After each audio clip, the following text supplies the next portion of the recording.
ബഹുമാനപ്പെട്ട ഖുർറത്തു സാദാത്ത് കൂറത്ത് തങ്ങൾ അല്ലാഹു ദർജ വർദ്ധിപ്പിക്കട്ടെ. ചെറിയ കാലയളവിൽ വളർന്ന് പൊന്തി ഉടനെ അസ്തമിച്ചു പോയ മഹാനാണ് എന്നാണ് ഈ അടുത്ത് എട്ടിക്കുളത്ത് വെച്ച് അനുസ്മരണ ചടങ്ങിൽ കുമ്പോൾ തറവാട്ടിലെ കാരണവർ ബഹുമാനപ്പെട്ട കുമ്പോൾ കേസ് ആറ്റക്കോയറ്റങ്ങളുപ്പാപ്പ പറഞ്ഞത് ഞാൻ കേട്ടത്. അല്ലാഹു ദർജ വർദ്ധിപ്പിക്കട്ടെ. കൂറത്തങ്ങളെ കുറിച്ച് സഹോദരിയുടെ ഭർത്താവ് അളിയാക്കയാണ് ബഹുമാനപ്പെട്ട കുമ്പോൾ തങ്ങളുപ്പാപ്പ. തങ്ങൾ എട്ടിക്കുളത്ത് വെച്ച് നടന്ന അനുസ്മരണ ചടങ്ങിൽ വെച്ച് തങ്ങൾ സംസാരിച്ചത് ഞാൻ കേട്ടതാ. ചെറിയ സമയത്തിൽ പൊന്തി, അങ്ങനെയാണല്ലോ തങ്ങളുപ്പാപ്പാന്റെ പ്രായത്തിലെ 63 കഴിഞ്ഞതേ ഉള്ളൂ. ഒരു 80-85 വയസ്സ് വരെ തങ്ങൾ ജീവിച്ചിരുന്നുവെങ്കിൽ എന്തായിരുന്നു സ്ഥിതി, എന്തായിരുന്നു അവസ്ഥ? 63 പിന്നിട്ടിട്ടേ ഉള്ളൂ. ചെറിയ കാലയളവിൽ അങ്ങ് പൊന്തി വേഗം അസ്തമിച്ചു പോയി. അതാണ് പറയണത്. എന്നിട്ട് പറഞ്ഞ പ്രയോഗം തന്നെ കുമ്പോൾ തങ്ങൾ അങ്ങനെ ആരെയും അങ്ങനെ പറയൂലല്ലോ. കുമ്പോൾ തങ്ങൾ ഉപ്പാപ്പ കൂറത്തങ്ങളെ കുറിച്ച് അവിടെ നിന്ന് പറഞ്ഞതാ അളിയനെ കുറിച്ച് പറയാം. നമ്മളെ ഈ അളിയാക്ക അളിയൻ എന്നെല്ലാം പറഞ്ഞാൽ ഒളകിന കുട്ടു ശിവനെ വല്ല അല്ലേ? ഞമ്മക്ക് നമ്മളെ പൊരന്റെ ഹന പറ നമുക്കല്ലേ തിരിയുള്ളൂ. തലാട്ടുന്നു. കാരണം നമുക്കല്ല, നമ്മളെ ഉള്ളിലത്തെ പോരന്റെ അവസ്ഥ നമുക്കറിയാം. അളിയാക്ക അളിയൻ അങ്ങനെയല്ലേ പറയുള്ളൂ. അപ്പൊ തങ്ങളുപ്പാപ്പാന്റെ അളിയാക്കാണ് ബഹുമാനപ്പെട്ട കുമ്പോൾ തങ്ങൾ. അല്ലാഹു ആഫിയത്തുള്ള ദീർഘായുസ്സ് കൊടുക്കട്ടെ. എന്നിട്ട് അവിടുന്ന് പറയാണ് സൂര്യ തേജസ് എന്നാണ് പ്രയോഗിച്ച പ്രയോഗം. സൂര്യ തേജസ് എന്ന് ആരെ കുറിച്ച്? അളിയനെ കുറിച്ച് പറയാണ്. എന്നിട്ട് ബഹുമാനപ്പെട്ട തങ്ങൾ പറഞ്ഞു, ഞാന് ചെറുപ്പം മുതൽക്ക് തന്നെ ഞാന് കോയമ്മ തങ്ങൾ അങ്ങനെയാ പറയാ, തങ്ങളുടെ പേര് അങ്ങനെയാണല്ലോ. അപ്പോ കുമ്പോൾ തങ്ങൾ പറയാണ്, ഞാന് ചെറുപ്പം മുതൽക്ക് തന്നെ ഞാൻ കാണുന്നുണ്ട്, ചെറുപ്പം മുതൽക്ക് തന്നെ കാണുന്നുണ്ട്. ആ കാണുമ്പോ തന്നെ അനാവശ്യമായ സംസാരമൊന്നും തങ്ങൾ സംസാരിക്കൂല. അളിയനെ കുറിച്ച് പറയാൻ അളിയാക്ക പറയാൻ അനാവശ്യമായ സംസാരം ഉണ്ടല്ലോ, ആവശ്യമില്ലാത്ത സംസാരം, അത് കൂറത്തങ്ങൾ സംസാരിക്കൂല. എന്നിട്ട് ആര് പറയാണ്? വലിയ വിഷയം അതാണിപ്പോ. ആവശ്യമില്ലാത്ത സംസാരം അവിടെ നിന്ന് കൂറത്തങ്ങൾ സംസാരിക്കൂല. അങ്ങനെ ചെറിയ കാലയളവിൽ പൊന്തി വളർന്നു വളരെ പെട്ടെന്ന് അസ്തമിച്ചു പോയി. അല്ലാഹു തആല അവരുടെയൊക്കെ കാവലും മദദും സാധുക്കളായ ഞങ്ങൾക്ക് എക്കാലത്തും അല്ലാഹു നൽകി നിലനിർത്തി തരട്ടെ. ഞാൻ പറഞ്ഞ വിഷയം മറക്കരുത്. ആ ബഹുമാനപ്പെട്ട തങ്ങൾ നിങ്ങളൊന്ന് ആലോചിച്ചു കൂറ എന്ന പ്രദേശം എനിക്ക് ഓർമ്മയുണ്ട്. ആ കൂറ എന്ന പ്രദേശം അതിന്റെ തൊട്ടടുത്ത പ്രദേശമാണ് ബൈത്തടുക്ക. ആ ബൈത്തടുക്കത്ത് ഞാൻ 1 വർഷം മുതല്ലിമായി ഓതി പഠിക്കുകയും ചെയ്തിട്ടുണ്ട്. 1 വർഷം മുദർരിസായി സേവനമനുഷ്ഠിച്ചിട്ടുണ്ട്. അപ്പൊ ഓതി പഠിക്കുന്ന സമയത്ത് തന്നെ ഈ വെള്ളിയാഴ്ച ഉറുദിക്ക് പോകുന്ന ഒരു സ്വഭാവം ഉണ്ട് എനിക്ക്. അങ്ങനൊക്കെ ഉറുദി പറഞ്ഞിട്ടാണ് ഇന്നിപ്പോ ഇങ്ങനെ വേള് പറയണത്. വെള്ളിയാഴ്ച ഉറുദിക്ക് പോകും. ഒറ്റ പള്ളിയും വിടാറില്ലായിരുന്നു. എല്ലാ വെള്ളിയാഴ്ച ഉറുദിക്ക് പോകും. അങ്ങനെ ഊർജിക്ക് പോയിയാണ് ഇപ്പൊ ഇങ്ങനെ വേള് പറയണത്. താലിമ്യങ്ങളുണ്ടെങ്കിൽ കേൾക്കട്ടെ എന്ന് കരുതിയിട്ട് ഞാൻ പറഞ്ഞതാ. അപ്പൊ ഞാൻ പറഞ്ഞ വിഷയം അന്ന് ബഹുമാനപ്പെട്ട കൂറത്ത് തങ്ങള് ആദ്യമായിട്ടാണ് തങ്ങൾ ഇങ്ങനെ പിന്നെ അവിടെ കൂറത്ത് ഇങ്ങനെ ഇതാവുക. അപ്പോ അന്ന് കൂറത്തൊരു ചെറിയ പള്ളിയാണ്. അന്ന് ബഹുമാനപ്പെട്ട തങ്ങൾ കൂറത്ത് അവിടുത്തെ ഖതീബാണ്, അവിടുത്തെ നേതൃത്വമാണ്. ചെറിയ പള്ളി. അന്ന് ഞാൻ അവിടെ ഉറുദിക്ക് പോയപ്പോ തങ്ങളെ കൂടെ ഒന്നിച്ചിരുന്ന് ഭക്ഷണം കഴിച്ചിട്ടുണ്ട്. അപ്പൊ പഠിക്കുമ്പോ അപ്പൊ ആ പരിസരത്ത് തങ്ങളെ പിന്നെ ഉത്ഭവം അങ്ങനെയാണ്. ആ പരിസരത്ത് ഖുത്ബിയത്തിന്റെ സദസ്സിന് തങ്ങൾ വന്ന് നേതൃത്വം നൽകുകയാണ്. അങ്ങനെയാണ് ആ പരിസരത്ത് തങ്ങളുള്ള സ്ഥലത്ത് ആ പരിസരത്ത് ഖുത്ബിയത്തിന്റെ മജ്ലിസിന് തങ്ങൾ വരും, തങ്ങൾ നേതൃത്വം നൽകും. അങ്ങനെയാണ് ഖുത്ബിയത്തിന് നേതൃത്വം. പിന്നെ ബഹുമാനപ്പെട്ട തങ്ങളുപ്പാപ്പ ഒന്നും കൂടി പൊന്തിയത് എപ്പോഴാ? നമുക്കൊക്കെ അറിയാലോ. ബഹുമാനപ്പെട്ടവരുടെ ഉമ്മയുടെ വഫാത്തോടുകൂടെയാണ്. നിങ്ങളൊന്ന് ആലോചിച്ച് നോക്കണം. ഞാനിത് വെറുതെ പറയല്ല. ഉമ്മാന്റെ വഫാത്തോടുകൂടെ അങ്ങനെയാണ്. ബാപ്പാന്റെ പൊരുത്തം കിട്ടി. ബാപ്പാന്റെ പൊരുത്തം കിട്ടലോടുകൂടെ ഉമ്മാന്റെ വഫാത്തോടുകൂടെ ഉമ്മാന്റെ എല്ലാ പൊരുത്തവും മാനവരുകൾക്ക് കിട്ടി. ആ ബഹുമാനപ്പെട്ട കൂറത്ത് തങ്ങൾ അല്ലാഹു ദർജ വർദ്ധിപ്പിക്കട്ടെ. എത്ര നല്ല മരണമാണ് ലഭിച്ചത്. അവിടുന്ന് മക്കൾ പറഞ്ഞത് കേട്ടില്ലേ? ലാ ഇലാഹ ഇല്ലല്ലാഹ് അല്ലാഹ് അല്ലാഹ്. ഉറക്കയങ്ങ് ബാപ്പ കലിമ ചൊല്ലി മരിക്കുന്നു എന്ന് പറഞ്ഞില്ലേ? അതിന്റെ തൊട്ട് മുമ്പ് ബാപ്പ ഉച്ചരിച്ച പേരെന്താണ്? ശൈഖ് മുഹയ്യിദ്ദീൻ അബ്ദുൽ ഖാദിർ ജീലാനി ഖദ്ദസല്ലാഹു സിർറഹുൽ അസീസ്. ഇവിടെ ഖുത്ബിയത്ത് ചൊല്ലാൻ പാടില്ല എന്ന് പറഞ്ഞ് പ്രചരിപ്പിക്കുന്ന പുത്തനാശയക്കാരില്ലേ? ശൈഖ് ജീലാനി തങ്ങളെ അഭയം പ്രാപിക്കരുത് റളിയല്ലാഹു അൻഹു എന്ന് പറഞ്ഞ് പ്രചരിപ്പിക്കുന്ന പുത്തൻവാദികളില്ലേ? അത് ശിർക്കാണെന്ന് പറയുന്നവരില്ലേ? അത് ബഹുദൈവാരാധനയാണെന്ന് പറയുന്നവരില്ലേ? ചോദിക്കട്ടെ, അതങ്ങനെയാണെങ്കിൽ ജീവിതത്തിൽ ഖുത്ബിയത്ത് പതിവാക്കിയ ഒരു മഹാൻ ശൈഖ് ജീലാനി റളിയല്ലാഹു അൻഹുമായി അഭേദ്യമായ ബന്ധം സ്ഥാപിച്ച ഒരു മഹാൻ, അവർക്ക് എങ്ങനെ മരിക്കുന്ന സമയത്ത് ലാ ഇലാഹ ഇല്ലല്ലാഹ് അല്ലാഹ് അല്ലാഹ് കലിമ ചൊല്ലിയിട്ട് മരിക്കാൻ കഴിയുന്നത് എങ്ങനെ? അത് ശിർക്കാണെങ്കിൽ കലിമ ചൊല്ലിയിട്ട് മരിക്കാൻ കഴിയുന്നത് എങ്ങനെ? മരിക്കുന്നതിന് മുമ്പ് ശൈഖ് ജീലാനി തങ്ങളെ പേരുച്ചരിക്കുന്നു. അത് കഴിഞ്ഞിട്ട് വഫാത്താകുമ്പോ ഉറക്കയങ്ങ് കലിമ ചൊല്ലി മരിക്കുന്നു. ഇത് കണ്ടവർ പറഞ്ഞതല്ലേ? കേട്ടവർ പറഞ്ഞതല്ലേ? അനുഭവിച്ചവർ പറഞ്ഞതല്ലേ?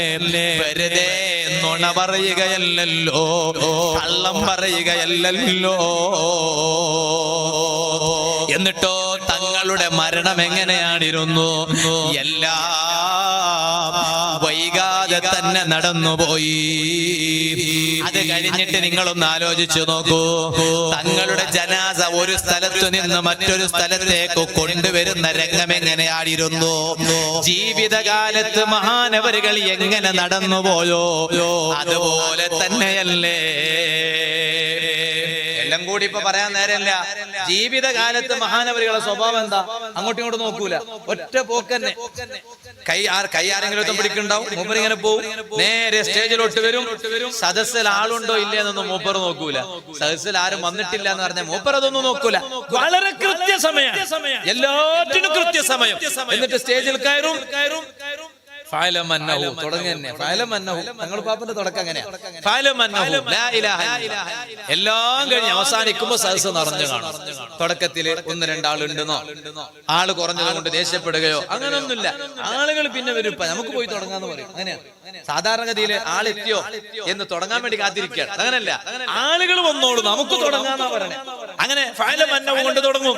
എല്ലാം സ്പീഡാണ്.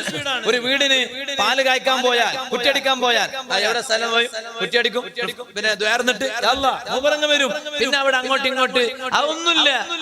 എന്നാൽ അതുപോലെ തന്നെയല്ലേ മഹാനവരുകൾ ഈ ലോകത്തോട് വിട പറഞ്ഞത്?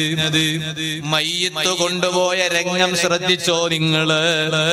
ഞാൻ അതിന്റെയൊക്കെ ഓരോ ദൃശ്യങ്ങൾ ഇങ്ങനെ കാണുമ്പോൾ, നേരിട്ടും അതിന്റെ കാഴ്ച കാണുമ്പോൾ എനിക്ക് മഹാനവരുകളെ ജനാസ നേരിട്ട് കാണാൻ അവസരം കിട്ടിയിട്ടുമുണ്ട്. ആ ജനാസയുടെ നെറ്റിത്തടത്തേക്ക് മുത്തം കൊടുക്കാനും അവസരം കിട്ടിയിട്ടുണ്ട്. ആ ജനാസ കൊണ്ടുവന്ന് വെച്ച സ്ഥലത്ത് ഞാൻ ഇവിടെ ഉണ്ടായത് കൊണ്ട് കിട്ടിയതാണ്, അല്ലാതെ എനിക്ക് വലിയ പവർ ഉള്ളത് കൊണ്ട് കിട്ടിയതാണെന്ന് തെറ്റിദ്ധരിക്കണ്ട. അവിടെ ഞാൻ ഉണ്ടായത് കൊണ്ട് എനിക്ക് കിട്ടിയതാണ്. എന്നാൽ പറയട്ടെ, അപ്പോഴൊക്കെ ഞങ്ങൾ മനസ്സിലാക്കുന്നത് എത്ര പെട്ടെന്നാണ് ഓരോ സ്ഥലത്തുനിന്ന് തങ്ങളെ ജനാസ കൊണ്ടുപോകുന്നത്. എട്ടിക്കുളത്തുനിന്ന് സഅദിയയിലേക്ക് കൊണ്ടുവരുന്നു, സഅദിയയിൽ നിന്ന് അതാ ഉള്ളാളത്തേക്ക് കൊണ്ടുവരുന്നു, ഉള്ളാളത്ത് നിന്ന് നേരെ കൂറത്തേക്ക് കൊണ്ടുപോകുന്നു. ഉള്ളാളത്തുണ്ടായ ഞാന് തങ്ങളെ ജനാസ കൊണ്ടുപോകുമ്പോ എനിക്കൊരാഗ്രഹമാണ്, കൂറത്തേക്കും പോകണോ. ഉള്ളാളത്ത് ഞാൻ തങ്ങളെ ജനാസ നിസ്കരിച്ചിട്ടുണ്ട്, കൂറത്ത് പോകണോ. ആ ദഫന അവസാനിക്കുന്നത് വരെ ഞാൻ അവിടെ തന്നെ ഉണ്ടാടിരുന്നു.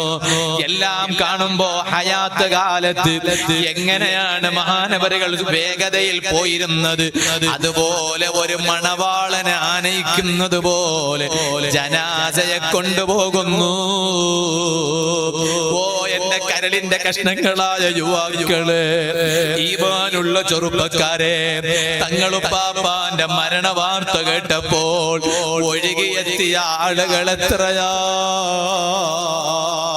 4 സ്ഥലങ്ങളിലായി ജനാസ നിസ്കാരം നടന്നില്ലേ? അത് എല്ലവും കൂടി ഒരൊറ്റ സ്ഥലത്താടിരുന്നുവെങ്കിൽ എന്തായിരുന്നു അവസ്ഥ? ഞാൻ ഇവിടുന്ന് ചിന്തിക്കണം, നിങ്ങൾ ആലോചിക്കണോ? ആ തങ്ങളുപ്പാപ്പാന്റെ മരണം എനിക്കൊരു പാഠമാകണം. അനുസ്മരണം എന്ന് പറഞ്ഞാൽ അതിൽ മാത്രം ഒതുങ്ങിപ്പോയാ പോരാ, അതിനൊരു പാഠമാകണം. നിങ്ങളിൽ അതിലൊരു പാഠമുണ്ടാകണം. എന്താണ് പാഠം? ആ സ്ഥലത്ത് ആര് വരും എന്നതിനെ കുറിച്ചുള്ള ചിന്തയല്ല, സ്ഥലത്തേക്ക് നല്ലവര് തന്നെ വരും, അതിലൊരു സംശയവുമില്ല. ഇപ്പൊ ആരായിരിക്കും എന്നാണ്, അത് ഖൈറായവരെ തന്നെ റബ്ബ് കൊണ്ടുവരും. ഏത് മുസീബത്തുള്ള സമയത്തും ദുആ ചെയ്യേണ്ടുന്നൊരു ദുആയില്ലേ? അത് ഹബീബായ സല്ലല്ലാഹു അലൈഹി വസല്ലം തങ്ങൾ പഠിപ്പിച്ച ദുആയല്ലേ? എന്റെ മറക്കപ്പുറത്തിരുന്ന് വഅദ് കേൾക്കുന്ന ഈ പരിസരത്തുള്ള ഈമാനുള്ള ഉമ്മബെങ്ങന്മാരോട് പറയട്ടെ, നിങ്ങൾക്കൊരു മുസീബത്തുണ്ടായാൽ അതിന്റെ പേരിൽ നിങ്ങൾ ദുആ ചെയ്യേണ്ടുന്നൊരു ദുആയുണ്ട്. ഏതാണ് ആ ദുആ? അല്ലാഹുമ്മ അജിർനി ഫീ മുസീബതി വഖ്ലുഫ് ലീ ഖൈറൻ മിൻഹാ. ഏത് മുസീബത്ത് വന്നാലും ഈ ദുആ മറന്നു പോകരുത്. രോഗം വന്നാലും മറന്നു പോകരുത്. ഭർത്താവ് മരിച്ചാലും മറന്നു പോകരുത്. ഭാര്യ മരിച്ചാലും മറന്നു പോകരുത്. കച്ചവടം പൊട്ടിപ്പോയാലും മറന്നു പോകരുത്. അപകടത്തിൽപ്പെട്ടാൽ മറന്നു പോകരുത്. ഏതാണ് ആ ദുആ? അല്ലാഹുമ്മ അജിർനി ഫീ മുസീബതി വഖ്ലുഫ് ലീ ഖൈറൻ മിൻഹാ. എന്താണ് അതിന്റെ അർത്ഥം? അല്ലാഹുമ്മ അജിർനി ഫീ മുസീബതി, അല്ലാഹുവേ എന്റെ ഈ മുസീബത്തിൽ നീ എനിക്ക് പ്രതിഫലം നൽകണേ അല്ലാഹ്. വഖ്ലുഫ് ലീ ഖൈറൻ മിൻഹാ, ഈ മുസീബത്തിന് പകരം എനിക്ക് ഖൈറായത് പകരം തരണേ അല്ലാഹ്. ഉമ്മമാരെ, ഉമ്മു സലമ ബീബി റളിയല്ലാഹു അൻഹാ ഭർത്താവിന്റെ കൂടെ വളരെ നല്ല രൂപത്തിൽ കഴിയുകയാണ്. ആരാണ് ഭർത്താവ്? അബൂ ത്വൽഹ റളിയല്ലാഹു അൻഹു. ആ ഭർത്താവിന്റെ കൂടെ നല്ലൊരു കുടുംബ ജീവിതം ഉമ്മു സലമ ബീബി റളിയല്ലാഹു അൻഹ നയിക്കുമ്പോൾ ഒരു ദിവസം അബൂ ത്വൽഹ റളിയല്ലാഹു അൻഹു ലോകത്തോട് വിട പറഞ്ഞു പോയി, വഫാത്തായി പോയി. ആ വഫാത്തായപ്പോ ഹബീബായ നബി സല്ലല്ലാഹു അലൈഹി വസല്ലം തങ്ങള് അതേ അവിടുന്ന് ദുആ പഠിപ്പിച്ചു കൊടുക്കുകയാണ്. ആ ദുആ ചെയ്യുന്നു ഉമ്മു സലമ ബീബി റളിയല്ലാഹു അൻഹാ. ഏതാണ് ആ ദുആ?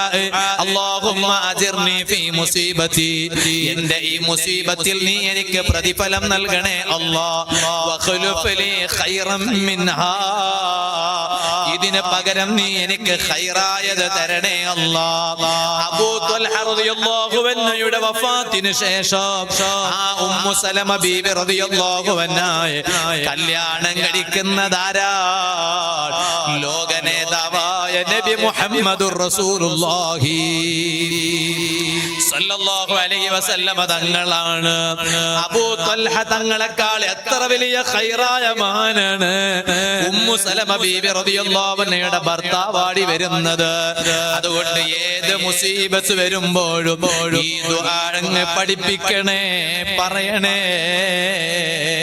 ഇരിക്കട്ടെ, ബഹുമാനപ്പെട്ട തങ്ങളുപ്പാപ്പ വഫാത്തായപ്പോ എത്ര ആളുകളാണ് ഒരുമിച്ച് കൂടിയത്, എത്ര ആളുകളാണ് തടിച്ചു കൂടിയത്. ഈ അടുത്തൊരാൾ എന്നോട് പറഞ്ഞു, എത്ര ആളുകളോടാണ് യാസീൻ ഓതാൻ പറഞ്ഞത് തങ്ങളെ വരികൾ. അല്ലാഹു ദർജ വർദ്ധിപ്പിക്കട്ടെ. ആര് എന്ത് വിഷയം പോയി പറഞ്ഞാലും 40 യാസീൻ ഓതാൻ പറയാം. 40 ദിവസം യാസീൻ ഓതാൻ പറയും. ചിലപ്പോ ബദരീങ്ങളുടെ പേരിൽ ഓതാൻ പറയും, ചിലപ്പോ ബദരീങ്ങളുടെ പേരൊന്നും പറയില്ല. 40 ദിവസം യാസീൻ ഓതിക്കോന്ന് പറയും, വേറൊന്നുമില്ല. അങ്ങനെ എത്ര ആളുണ്ടാവും? നിങ്ങളെ കൂട്ടത്തിൽ തന്നെ ഉണ്ടാവില്ലേ 40 യാസീൻ ഓതിയ 40 ദിവസം തുടരെ ഓതിയവരെ അല്ലെ? ഉമ്മമാരെ നിങ്ങളെ കൂട്ടത്തിലുണ്ടാവില്ലേ? തങ്ങൾ പാപ്പ പറഞ്ഞിട്ട് 40 യാസീൻ തുടരെ 40 ദിവസം 40 ദിവസം ഓരോ ദിവസം ഓരോ യാസീൻ ഓതിയവര്. അങ്ങനെ എത്ര ആളുകളോടാണ്? അങ്ങനെ വലിയ തമാശയിൽ പറയും. ഒരിക്ക പറഞ്ഞ് അത് തമാശയിലാ പറയണം, അത് കറാമത്തായിട്ട് പറയാൻ പാടില്ല. അങ്ങനെയാണ് ചിലത് തമാശയിൽ പറയും, അത് കറാമത്തൊന്നുമല്ല. ഒരിക്ക വന്നിട്ട് ആരോ പറഞ്ഞു തങ്ങളെ വല്ലാത്ത ചൊരിയുണ്ട്, ഭയങ്കര ചൊരിയും. അപ്പൊ ഞാനപ്പോ തങ്ങളുടെ അടുത്ത് ഞാൻ ബൈത്തെടുക്കത്തുള്ള സമയത്ത് ഞാൻ ഇടക്കിടക്ക് കൂറത്തു പോകും. തങ്ങൾ ഫ്രീ ഉള്ള സമയത്ത് കൂടെ ഉള്ളവർ വിളിച്ചു ചോദിക്കും ഫ്രീ ആണോ. അപ്പൊ പോയിട്ട് ഇങ്ങനെ ഇരുന്ന് കുറെ തമാശകൾ സംസാരിക്കും, കുറെ കാര്യം പറയും. അപ്പൊ ഒരിക്കൽ പോയപ്പോ തങ്ങൾ അടുത്ത് നിന്നപ്പോ ഒരാൾ വന്നിട്ട് പറഞ്ഞു ഭയങ്കര ചൊരിയുണ്ട്, തങ്ങളെ ഭയങ്കര ചൊരിച്ചിൽ മാറുന്നില്ല. അപ്പൊ തങ്ങൾ പറഞ്ഞു അതിന് കുളിക്കണോന്ന് പറഞ്ഞു. ദിവസവും കുളിക്കണോ, ചൊരി മാറും. ഇത് ആട്യ കുറക്ക ആമാശ കുറക്ക കുളിച്ചെങ്കാവാല, അത് തമാശക്ക് പറഞ്ഞതാണ്. എന്നിട്ട് വെള്ളം എടുക്കും എന്ന് പറഞ്ഞിട്ട് മൂപ്പരങ്ങ് പോയില്ല. കുളിച്ചെങ്ങ് ചൊരി മാറുന്നു, അങ്ങനെ പോയില്ല. പിന്നെ മൂപ്പർക്കറിയാം ഇത് തങ്ങൾ തമാശക്ക് പറഞ്ഞാണെന്ന് അറിയാം. എന്നിട്ട് എന്ത് പറഞ്ഞു, എന്നിട്ട് ഈ കുപ്പി അങ്ങ് എടുത്തു, മന്ത്രിച്ചു കൊടുത്തു. 40 യാസീൻ ഓതാൻ. എന്നിട്ട് ആ യാസീൻ ഓതാൻ പറഞ്ഞതോ അത് ആർക്കൊക്കെ പറഞ്ഞിട്ടുണ്ടോ ഏകദേശം ആളുകളുടെയും വിഷയങ്ങൾ ക്ലിയർ ആയിട്ടുണ്ട്. അങ്ങനെയാണ്. തങ്ങളുമായിട്ട് വലിയ ബന്ധമുള്ള ഒരാളുണ്ട് സൗദിയിൽ, ദമാമില്. തങ്ങൾക്ക് സൗദിയിലേക്ക് വിസ ഇടുന്നത് മൂപ്പരാണ്. ആ മാത്രല്ല മൂപ്പരാണ് ബഹുമാനപ്പെട്ട തങ്ങളുപ്പാപ്പാനെ. തങ്ങളുപ്പാപ്പ സൗദിയിൽ പോയാൽ അവരെ വീട്ടിലുണ്ടാവുക, അവരെ വാഹനത്തിലാ, അവരെവിടെ അങ്ങനെ കൂടുതൽ പോകൂല എന്നാണ് എന്റെ അറിവ്. അപ്പൊ ഇയാൾ എന്നോട് ഇപ്പൊ എടുത്ത് തങ്ങളുപ്പാപ്പ വഫാത്തായപ്പോ എന്നെ വിളിച്ചിട്ട് പറഞ്ഞു, ദമാമിലെ ഇയാളെ ആജിയാർ എന്നെ വിളിച്ചിട്ട് പറഞ്ഞു അവരെ വീട്ടിൽ തങ്ങൾ ഉണ്ടായപ്പോ 10 ദമ്പതികൾ തങ്ങളെ അടുത്ത് ചെന്നു, മക്കളായിട്ടില്ല എന്ന വിഷയം. അതില് 9 ആളുകൾക്ക് മക്കളായി. കല്യാണം കഴിഞ്ഞിട്ട് വർഷങ്ങളോളായി മക്കളാകാതെ തങ്ങളെ സമീപിച്ചതാ. അപ്പൊ ഇയാൾ പറയാണ് 10 ആളെ എനിക്കറിയാം, ഉള്ളതുപോലെ പറഞ്ഞു. മൂപ്പർ നുണ പറയുകയാണെങ്കിൽ 10 ആൾക്കും മക്കളായി എന്നല്ലേ പറയണ്ടേ? അങ്ങനല്ല മൂപ്പർ പറഞ്ഞു. മൂപ്പർ പറഞ്ഞെന്ന് പറഞ്ഞാൽ 9 ആൾക്കും മക്കളായി, ഒരു കുടുംബത്തിന് മാത്രമായിട്ടില്ല. അത് ഇനിയാവുമായിരിക്കും, ഇനിയുണ്ടല്ലോ സമയം, ദിവസം ഇനിയുണ്ടല്ലോ അല്ലേ? അപ്പൊ ഞാൻ പറഞ്ഞത് എന്തേ ആ നാവിന് അങ്ങനെ ഒരു ബറക്കത്ത് കിട്ടാൻ കാരണം, ഒന്ന് ബാപ്പാന്റെ പൊരുത്തം, ഒന്ന് ഉമ്മാന്റെ പൊരുത്തം, നേരത്തെ ഞാൻ പറഞ്ഞില്ലേ. പിന്നെ സ്വന്തത്തിന്റെ പൊരുത്തം കുറച്ച് വേണല്ലോ.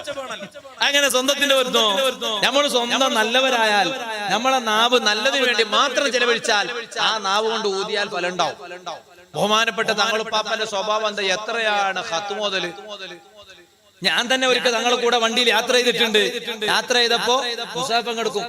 ഓരോ ഉപ്പാനെ പോലെ തന്നെ ബഹുമാനപ്പെട്ട ശൈഖുനാ താജുൽ ഉലമാ ഖദ്ദസല്ലാഹു സിർറഹുൽ അസീസ് തങ്ങളുപ്പാപ്പനെ പോലെ തന്നെ ഒരു വാഹനത്തിൽ കയറിയിരുന്നാൽ വാട്സപ്പ് അല്ല നോക്കുക, പിന്നെന്താ, പിന്നെ ഖുർആൻ ഓതാൻ. അപ്പൊ മകന് തങ്ങളുപ്പാപ്പയും മകൻ തന്നെയാണ്. കാറിൽ അങ്ങ് കയറിയിരുന്നാൽ ഖുർആൻ ഇങ്ങനെ ഓതിക്കൊണ്ടിരിക്കും. പരിശുദ്ധ റമളാനിൽ 28 ഖത്ം ഓതി എന്നാ പറയണ ഉമ്മ. റമളാനിൽ ഞാൻ എത്ര ഓതി, നമ്മൾ എത്ര ഓതി? 28 ഖത്ം റമളാനിൽ ഓതി തീർത്തിട്ടുണ്ട്. എപ്പോഴും നിരന്തരം ഖുർആൻ ഓതുന്നു. എന്നിട്ടോ നിസ്കാരം സുബ്ഹാന ജല്ല ജലാലുഹു ഒറ്റ റവാത്തിബ് സുന്നത്ത് നിസ്കാരം വിടൂലല്ലോ. ഒറ്റ റവാത്തിബ് നിസ്കാരം വിടൂല. എല്ലാ ദുഹറിന് മുമ്പ് എത്ര റവാത്തിബ് സുന്നത്ത് നിസ്കാരം, ശേഷം എത്ര റവാത്തിബ് സുന്നത്ത് നിസ്കാരം, എല്ലാം എത്ര തിരക്കുണ്ടെങ്കിലും ശരി, അത് എയർപോർട്ടിലേക്ക് പോവാണെങ്കിലും ശരി, എയർപോർട്ടിൽ നിന്ന് വരികയാണെങ്കിലും ശരി, റെയിൽവേ സ്റ്റേഷനിലേക്ക് പോവാണെങ്കിലും ശരി, പരിപാടിക്ക് പോവാണെങ്കിലും, പരിപാടി കഴിഞ്ഞിട്ട് കുറെ നേരം കഴിഞ്ഞിട്ട് സ്ഥലത്തെത്തിയാലും ശരി, സുന്നത്ത് നിസ്കാരം ഇശാഇന്റെ മുമ്പ് എത്ര, ഇശാക്ക് ശേഷം എത്ര, വിത്ർ എത്ര, ഒക്കെ ക്ലിയർ എന്നും മുടങ്ങാതെ റവാത്തിബ് സുന്നത്ത് നിസ്കാരം ധാരാളം കൃത്യമായും നിസ്കരിച്ചിരുന്ന ബഹുമാനപ്പെട്ട തങ്ങളുപ്പാപ്പ. വെറുതെ കല്ല അല്ലാഹു തആല പവർ കൊടുത്തത്. അല്ലാഹു ദറജ വർദ്ധിപ്പിക്കട്ടെ. പിന്നെ ഞങ്ങൾക്കൊക്കെ ഒരു വിശ്വാസമുണ്ട്, മഹാന്മാരെ സംബന്ധിച്ചിടത്തോളം അവരെ ജീവിതകാലം മാത്രമല്ല, അവരുടെയൊക്കെ ബറക്കത്തും അവരുടെ കാവലും അതൊക്കെ അവരുടെ വഫാത്തിന് ശേഷവും ലഭിക്കും എന്ന് വിശ്വസിക്കുന്നവരല്ലേ യഥാർത്ഥ മുസ്ലിമീങ്ങൾ. ഞാൻ ഇപ്പൊ അതിലേക്ക് കിടക്കുന്നില്ല. ഞാൻ പറഞ്ഞു വന്നത് അതിന്റെ എല്ലാം ഉറവിടം ഹബീബായ അഷ്റഫുൽ ഖൽഖ് നബി മുഹമ്മദുർ റസൂലുള്ളാഹി സ്വല്ലല്ലാഹു അലൈഹി വസല്ലമ തങ്ങളാണ്.